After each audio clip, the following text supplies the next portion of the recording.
kurekebisha, kusimamia elimu, malezi na mazingira. Sisi moja. Tunaposema malezi inasua pana. Mtoto anataka kuelewa, anatakiwa alelewe kuanzia umri wa mwaka 0 mpaka atakapofikia umri wa utu uzima, kwa maana miaka 18. Sasa wengine mtaniuliza, kwa nini unasema miaka 0? Na sisi tunazoea mtoto anaanzia mwaka pale anapozaliwa. Nasema umri miaka 0 kwa sababu malezi yanaanzia toka ujauzito. Na nyinyi mtakuwa mashahidi na mtakubaliana na mimi.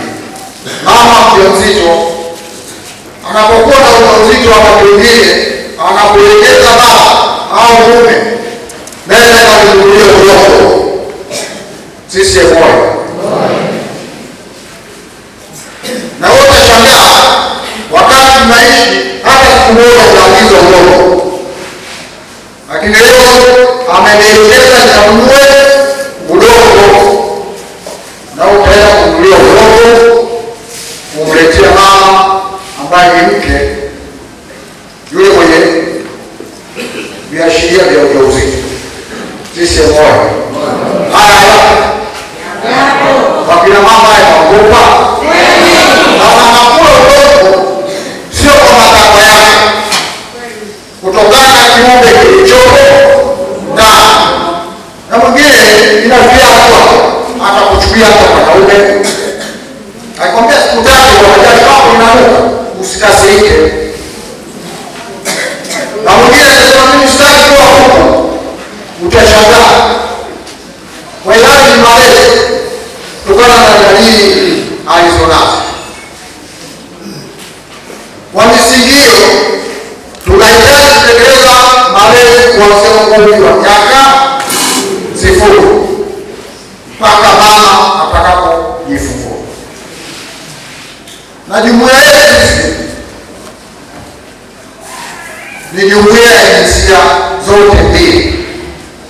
Na hapa kufuatia takwimu za wanachama waliosajiliwa katika mfumo wa elektroniki, Umoja wa Wazazi tunaongoza nchi nzima.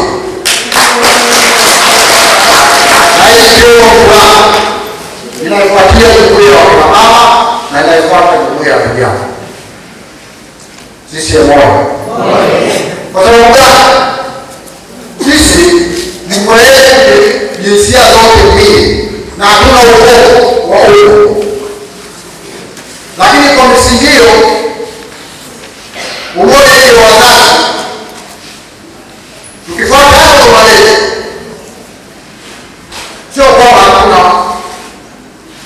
wanaume au jinsia mbele, hatuna uchungu. Hapa kwa kawaida kusema uchungu wa baba, alafu tunasema hasa nani? Hasa wanasema ni waume swala. Wakina mama mnapoenda wote katika zahanati au hospitali, unaona ile kuti? Unaona nini? Na hii jumuiya hii wazazi na jinsia hapo wewe. Wewe sema hawa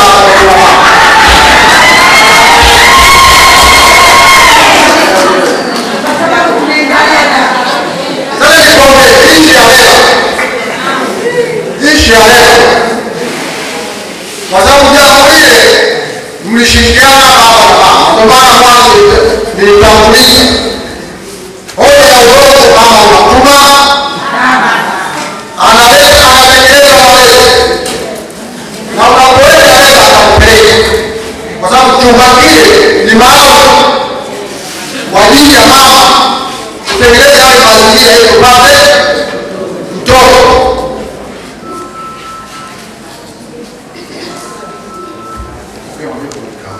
Sisi moja.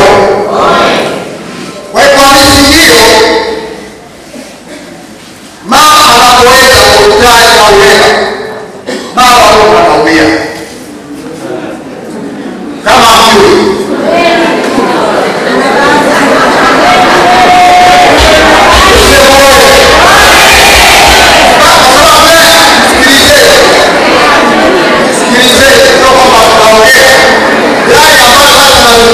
malezi. Sasa haya mambo mengine ya michepuko ya nini? Haya ni hakuna. Sisi moja. Kama naona kama mama wetu. Wewe unazungumzia yale na ya muumini katika utaratibu wa umoja wa sasa. Sisi moja. Kwamba baba anaumia kwa sababu anajua vile leo lina mambo matatu. Mama au mke aende akisahau akiwa na mtoto, vinginevyo tambiwa mtoto violezi, vinginevyo tambiwa mama hayupo mtoto amebaki. Wakati mwingine wanasema wote sisi moja. Kwa hiyo namna hiyo kwenye simamia malezi tunatambua kwamba jambo hili la muhimu, na ndio maana tunashirikiana kuanzia mimba umri miaka 0. Atakapojifungua tutaendelea utaratibu wetu. Nitaka kuwaeleza haya mweze kujua. Umoja wa wazazi tunasimamia mahali kwa vijana wetu. Na utandawazi wote ukifungua, utaona kijana wa kiume anapogoa sikio na pae. Wazazi tunapaswa kukemea. Mtoto wa kiume anavaa segele, wazazi tunapaswa kufanya kukemea. Lakini mtoto wa kike anavaa suruali nyepesi na inabana, akitembea siku hizi nisema vijana tunamaja kumwagika bubana. Sisi moja. Na mawili ya mama. Mawili ya hotela tuna maji ya mwagika bubani. Sisi moja. Wamisikie nimeongea kimalezi, sitaki kumalizia.